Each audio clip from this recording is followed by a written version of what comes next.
Hai semua, saya Cikgu Arif. Mari saya kenalkan kamu semua dengan murid-murid dua ceria. Ini Hana, ini Izul, ini Sofia, dan ini Aiman. Tanpa melengahkan masa lagi, mari kita teruskan dengan topik pembelajaran kita pada hari ini. Jom murid-murid. Pada suatu hari, di kelas 2 ceria. Kawan-kawan, jom kita ke Makmal Sains.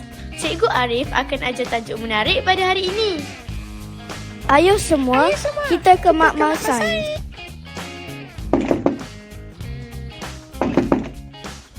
Assalamualaikum cikgu, boleh kami masuk? Hai murid-murid, silakan masuk.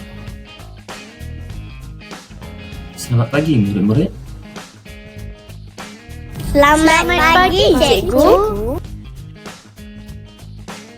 Baik murid-murid, pada hari ini kita akan mempelajari topik haiwan.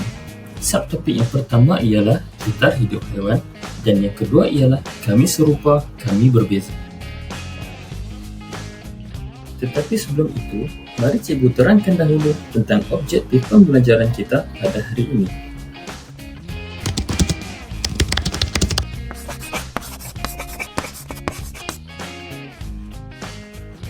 Objektif pembelajaran yang pertama ialah merekod sekurang-kurangnya 3 perubahan pembesaran haiwan dengan memerhati kitar hidup haiwan. Yang kedua, menjelaskan dengan contoh sekurang-kurangnya 3 anak haiwan yang menyerupai induknya dan yang tidak menyerupai induk. Yang ketiga, menjelaskan sekurang-kurangnya 3 pemerhatian tentang pembiakan dan pembesaran melalui lakaran TNK, penulisan atau lisan. Murid-murid, ini merupakan contoh anak haiwan dan induknya yang kamu pernah lihat. Ini anak kucing dan induknya. Ini pula anak lembu dan induknya. Ini pula anak ayam dan induknya. Dan seekor rama-rama.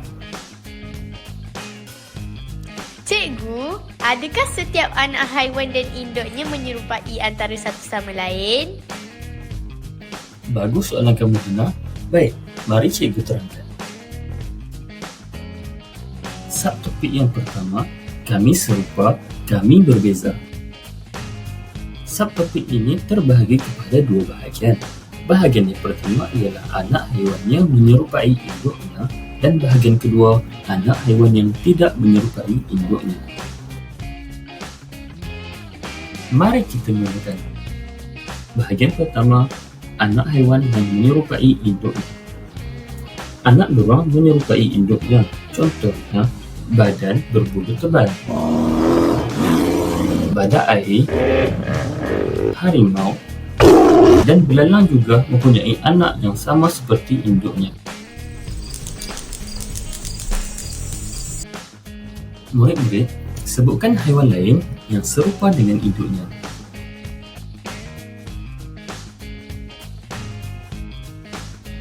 Bagus, syabas murid-murid. Bahagian kedua, anak haiwan yang tidak menyerupai induknya. Ada anak haiwan lain yang tidak menyerupai induknya. Contohnya, kumbang kura-kura dan rama-rama. Ini anak kumbang kura-kura yang dinamai sebagai lava. Anak kumbang kura-kura tidak menyerupai induknya. Ini pula lava rama-rama. Lava rama-rama juga dipanggil beluncas. Beluncas tidak sama seperti rama-rama. Sebutkan haiwan lain yang tidak serupa dengan induknya.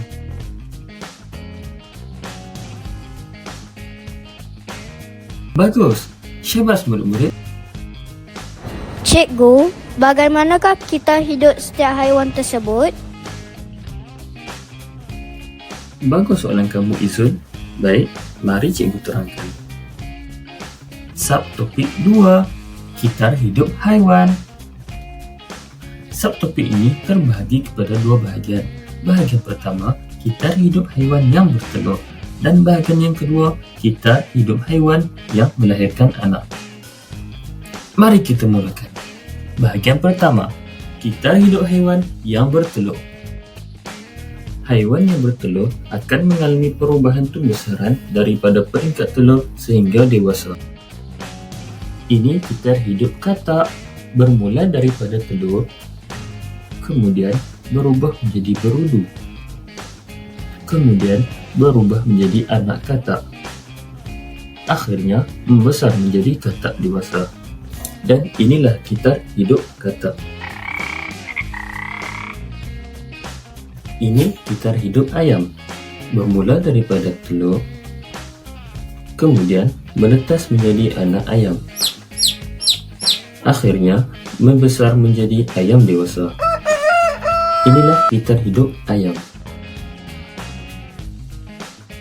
Ini kita hidup rama-rama, bermula daripada telur, kemudian berubah menjadi larva atau beluncas, kemudian berubah menjadi pupa, akhirnya membesar menjadi rama-rama. Inilah kita hidup rama-rama. Cikgu Arif, bagaimanakah pula kita hidup bagi haiwan yang melahirkan anak?